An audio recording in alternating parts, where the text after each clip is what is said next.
Good afternoon, everybody. My name is Donna, and I'm your host of Donna's Edge television talk show, where truth matters. You can find us on television, new back to Alabama, and that's channel 182 on Charter Communications. You can also find us on Abundant Television, found on Roku, Apple TV, and Amazon Fire. And don't forget the podcast on thenewscasters.com. Always glad to be part of that platform. And Tickle to Death still use social media, so you can still find us on facebook.com/DFeasel. And the reason I'm mentioning that is because sometimes you say, well, Don, I can't watch you when you're live. You're live at 2:00 on the Eastern time zone. And I get it. And I don't want you to get fired, nothing like that. So you can go back and see shows. So if you want to see more of Julia Christine, up in the little section above the section where you can just type in, if you're searching for something, type in Donna Fiesel, Julia Christine, and you'll be able to pull up shows. And that's a good way to do it. And that way you can kind of catch up on this girl. Julia, thank you so much for being with me. It's always absolutely all kinds of emails. You're probably one of our top email ones. I love that. Yay. Keep them coming. They like hearing from you. Now, let's go ahead and talk about your podcast. And after that, let's talk about the big response right now seems to be the workspace. Okay, cool. Well, my podcast is perfect for prepping you to go to work. I have a daily podcast. So every morning, well, I encourage people to listen to it in the morning, but you can listen to it whenever you want to. It's about 5 to 10 minutes. Usually lately they've been around 6 and 7 minutes, sometimes 8. But like for the first 2 or 3 minutes, I just talk about how to feel good and some different messages, life advice, things like that, how to live your best life. Mm-hmm. And then we spend the last 2 or 3 minutes getting centered. So just really breathing and taking some deep breaths, connecting to yourself and literally creating a space of calm and ease. And then you move through your day from that space of ease. And it's so counterintuitive to how we're trained. We are told, go, go, go, do, go get the thing, make it happen. And it's very kind of an aggressive approach to life and to work. And I say, nah, let go of that. and if you approach your life and your day and your work from a space of ease, you will be shocked at how quickly you get things done, how much more focused you can be, and how much more enjoyable your days are. And I have too much to do. Great. Do it slow. Take a slow approach, and I guarantee you'll still get it all done, and you'll just enjoy it more and be able to experience it instead of just fly through it and feel that crazy and like that crazy kinetic, frenetic, more energy. Oh, so I agree. That's my podcast. It's called Life After Breath, and you can find it on any of your podcast listening spaces. Absolutely. Even breathing after you've been working hard. So we're right now getting into gardening season. Yeah. And I don't have enough brains to know when to quit. And because I enjoy it. So right. Such a big kick. And we're trying a few new things and trying things out for the folks who watch the show and all that. And so I'm the ones who, if it doesn't work, it'll be on my dime. Okay. So you don't have to worry about it. Yeah. If there's a way we can tweak it, we'll do that. But I'm saying even deep breathing, when you do this, when you're having so much fun at what you do and you don't have quitting sense like me, breathe. You'll find you're actually getting more things accomplished. Exactly. And also when you are in a place where you're doing something that you're enjoying, like you do, taking a minute to like take a couple of deep breaths and actually enjoy it instead of like, I'm having a good time, I'm going to keep doing this, but to like take a minute to sit back and be like, this is awesome. I am doing what I love, I'm experiencing, and allow yourself to kind of sit in that satisfaction, in that contentment of the life that you want and the things that you're doing that you want. Like it's even though, and I'll just to go back to the workplace, even sometimes it's at work and you might not be wanting to do the things that you do for work, but when you accomplish something, when you finish a task, to be able to go, wow, I did that. I didn't want to, and I did that. That's amazing. Take the time to celebrate yourself and to enjoy what you're doing and what you've done. And you're growing. you're growing. And when you are growing, your brain is growing and your life is just fuller. That's just the way it is. Right. Absolutely. Sure. Okay. A lot of emails came in about workplace. Okay. So I'm going to group a bunch of them because they're almost the same one. Okay. And it's about, I'm overstressed. I love my job. I really love what I do, but I'm being overworked. My boss is not hiring more employees and we need the help, but I don't want to quit my job.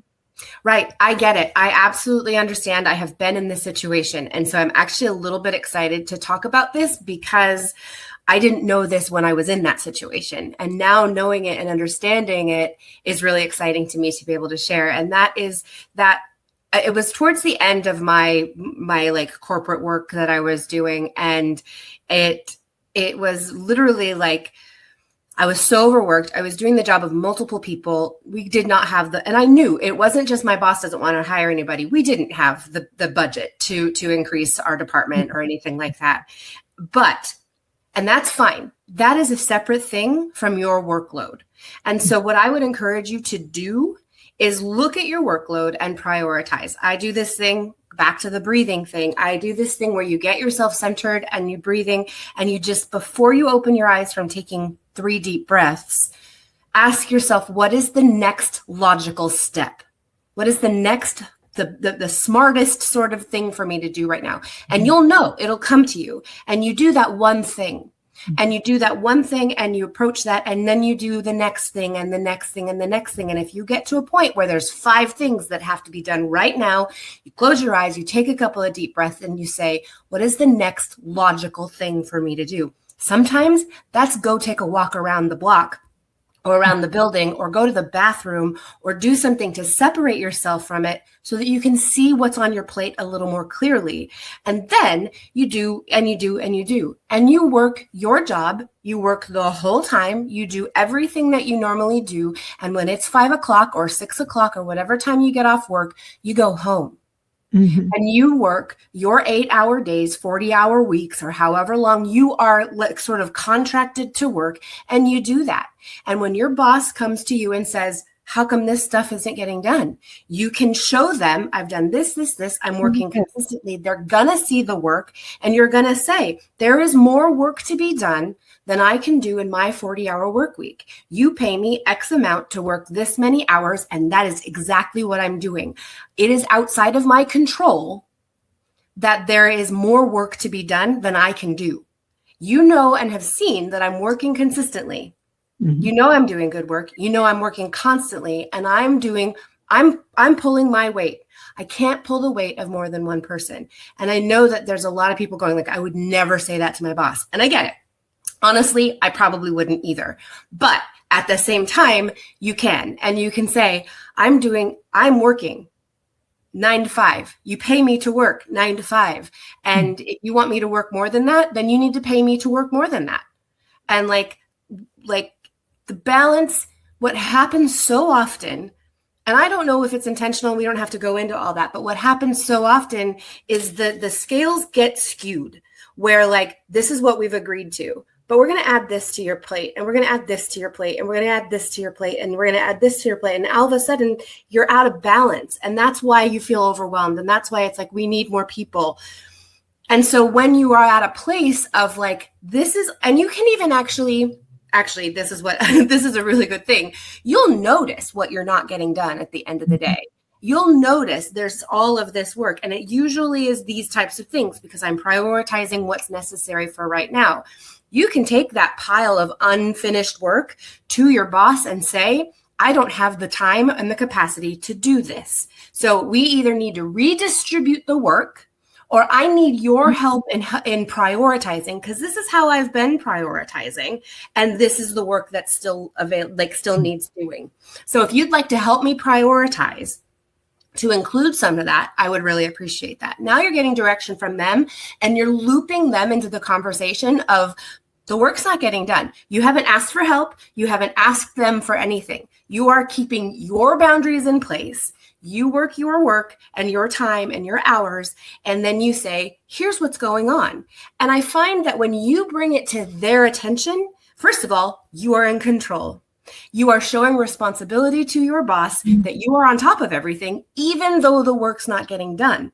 You're aware that it's not getting done. It's not that you've forgotten or you're being lazy or any of those things, because you're bringing this to them and saying, I can't do this. So we either need to redistribute responsibility, meaning you could do some of this too, or we need to hire somebody else. And they might look to you and say, what do you think we should do about that? And you can say, well, here are some options. You can help me reprioritize because maybe the way I'm doing things isn't the most ideal thing. So let's brainstorm about that and work together to figure out the more optimal way of using my time.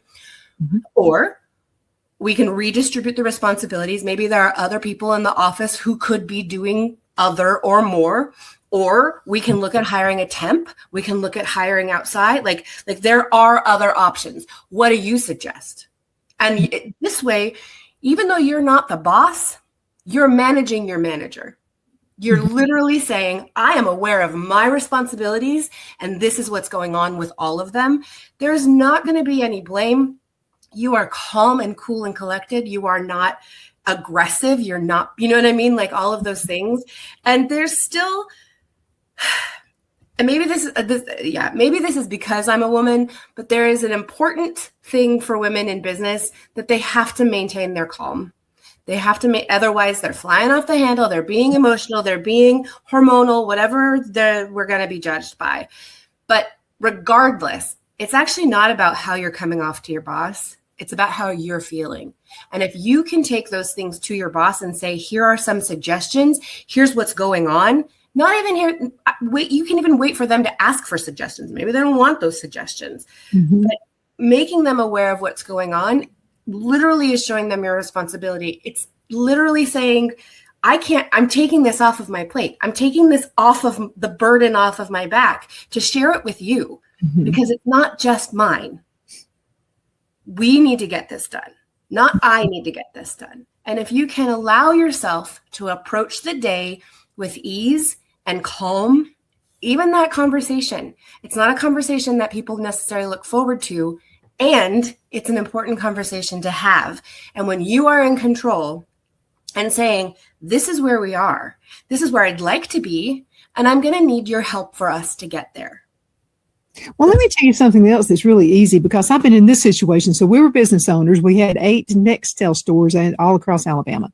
And I was always looking for somebody I could leave it with, that I felt comfortable was a leader, and somebody that would just take things and go with it, that I didn't have to sit and babysit them and all that kind of stuff. Right. That's what I always wanted. So if someone had come to me with that approach that you just had, I wouldn't have been offended at all. No. Here's what my thought process would have been.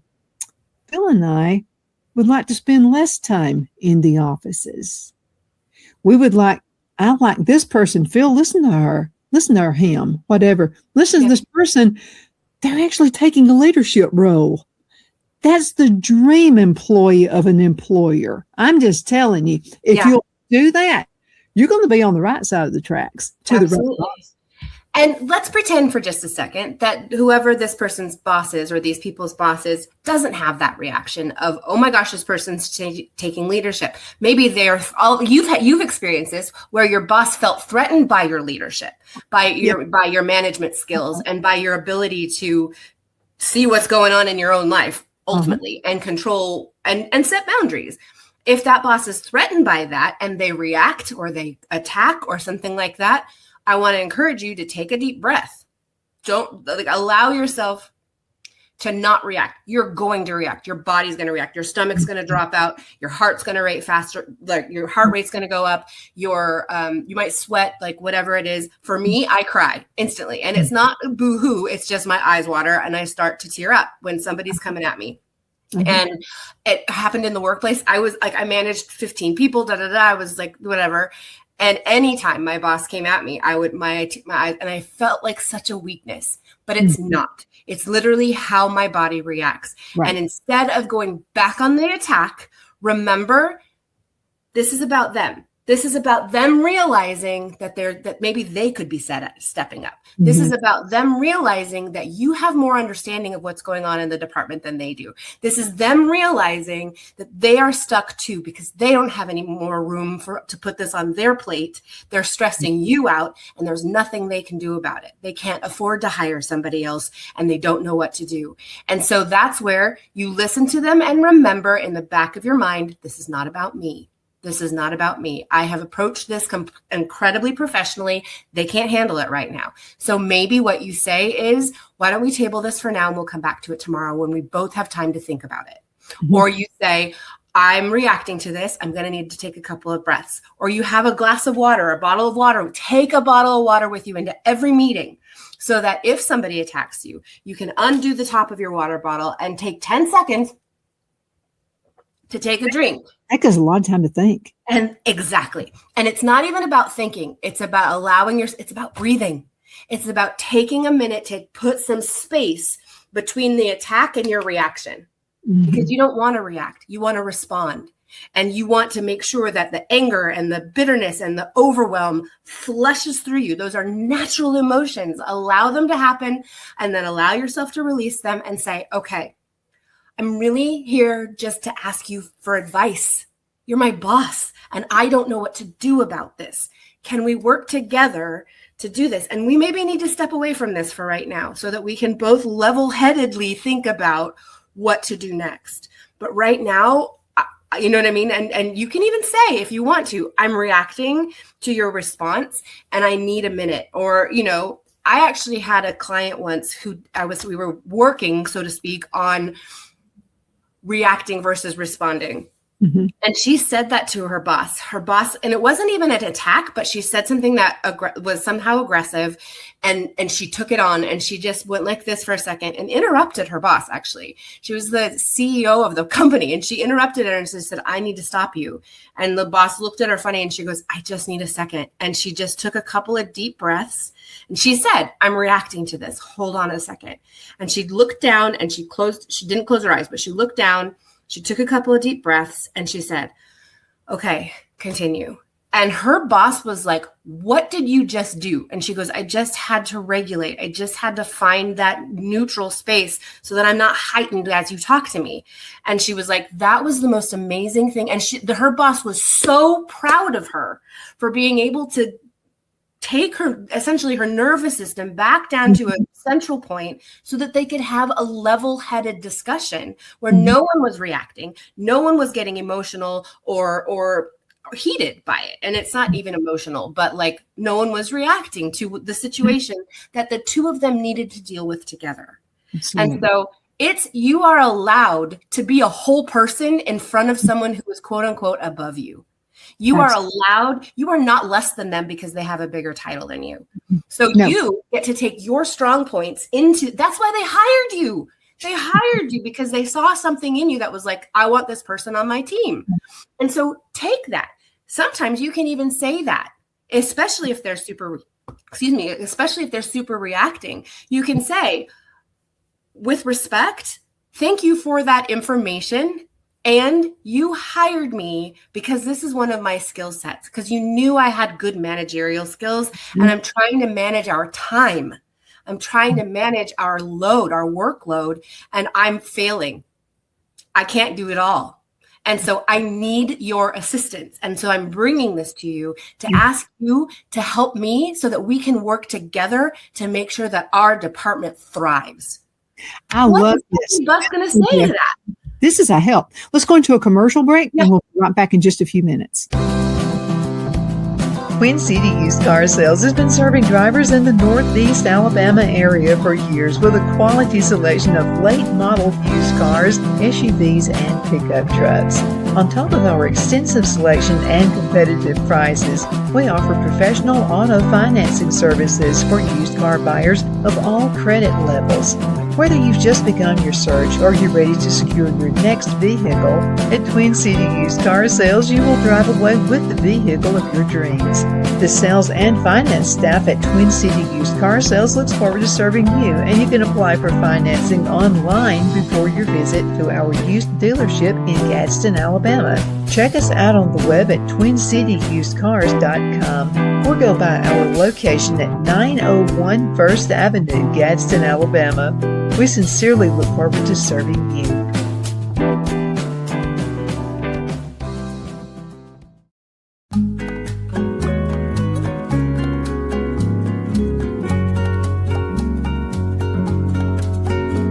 At Lamone's Mexican Restaurant, located in Henniger, Alabama, and voted Best Mexican Restaurant of DeKalb County, Alabama 2020, we're here to serve you with authentic Mexican cuisine. Order easily online by going to lamonsmex.com or call 256-657-3999 to place your order.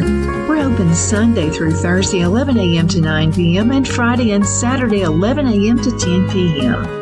Whether you're celebrating a cozy date night for two or a celebration for a crowd, at Lamone's you'll love our atmosphere and friendly servers.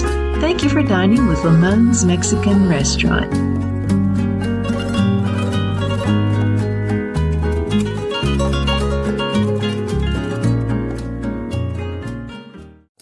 Good afternoon, Sunshine. Your Realtor Moment is brought to you by Jenny Ferguson with Keller Williams of Greenwood, helping families buy and sell with confidence right here in the Lakelands. If you're thinking about selling, don't automatically start renovating. Many sellers overspend on updates buyers don't even value. So before you touch a thing, talk with your local market expert who knows exactly what buyers are looking for right now.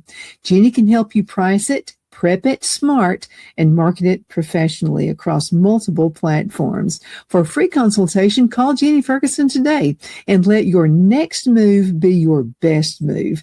Thank you so much for watching your Realtor Moment, brought to you by Jenny Ferguson with Keller Williams of Greenwood, helping families buy and sell with confidence right here in the Lakelands. Have a super duper awesome blessed day. Good afternoon, Sunshine. Medical Minute brought to you by Dr. Chuck with Lakelands Chiropractic, where an ounce of prevention is worth what? A pound of cure. So what is the Beamer? Okay, now the Beamer uses very gentle pulse to electromagnetic signals. This will stimulate healthy muscles and it supports the temporary blood flow. Now let's talk Beamer and circulation support. Now the Beamer gently supports natural circulation in healthy muscles. Now that's what I call natural health. Thank you so much for watching your Medical Minute, brought to you by Dr. Chuck. You know who he's with. He's with Lakelands Chiropractic, where an ounce of prevention is worth what? A pound of cure. I hope you have a super duper awesome rest of the afternoon. You take care. Okay, we're back. My name is Donna, and I'm your host of Donna's Edge television, radio, and podcast talk show. Thank you so much for watching. I have Julia Christine with me right now. That was a great discussion. I was not going to interrupt you. Sorry. It's okay. That's pretty cool. We're going to be back again for another segment, so we'll keep talking about this. Yeah. So let's talk about so we've got the person in the workplace. We talked about the guy who could be, or the woman who could be, they're trying to take over my job, because you're going to have those. But what about coworkers? Right. Like somebody that actually doesn't carry their part of the load. And a lot of people don't. I mean, how do you take care of someone like that in the workplace? Well, I think it's important that, most importantly, you remember that the only thing that you are in control of is you. And I know from experience, like I giggle because immediately I think of someone who I actually oversaw, and she hated that I was her manager. And she was a good worker, but she wanted to do it her way. And I would ask her to do it a different way, and she just wouldn't. And it was like, so what I did, because I'm me, is I tried to inspire her and make it fun and make a game out of it. And she was not interested. And so then it became about her and I, and not about the work. And so I want to encourage you to remember that you are only in control of yourself. And every approach I took to help get along with really and motivate this person, she didn't take. And I couldn't change her because I don't have control of her. She wanted to come to work and get her job done. She didn't want to have fun. She didn't want to whatever it was. And if I asked her to do something a little bit outside of how she did something, it was met with so much resistance. And where I was at the time, took that personally, and then it created more tension between us. Mm-hmm. That was not about me.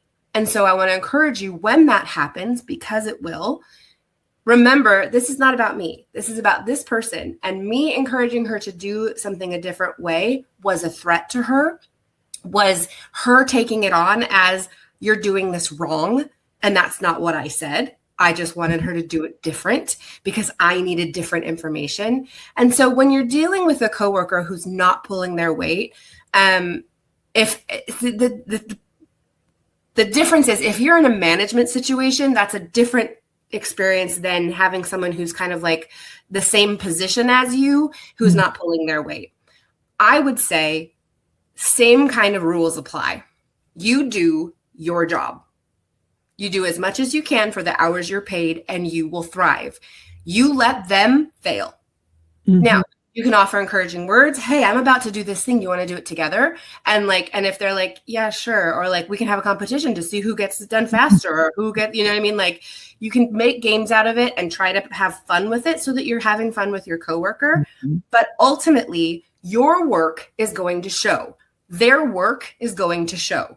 And in a management position, a manager will see that. A manager will be aware. And if you're like, well, my boss isn't, cool. Keep thriving. Keep doing things your way. And if your manager comes and says, this isn't getting done, then I would say probably do the same thing and have it schedule a meeting with your manager, take your workload and say, here's what I'm doing. Here's what's not getting done.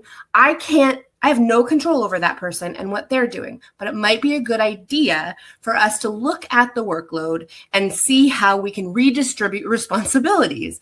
And then maybe I would hope that your manager looks at that person and says, bring me what you're working on, bring me what you're doing. And then there's going to be obvious evidence of they're not pulling their weight.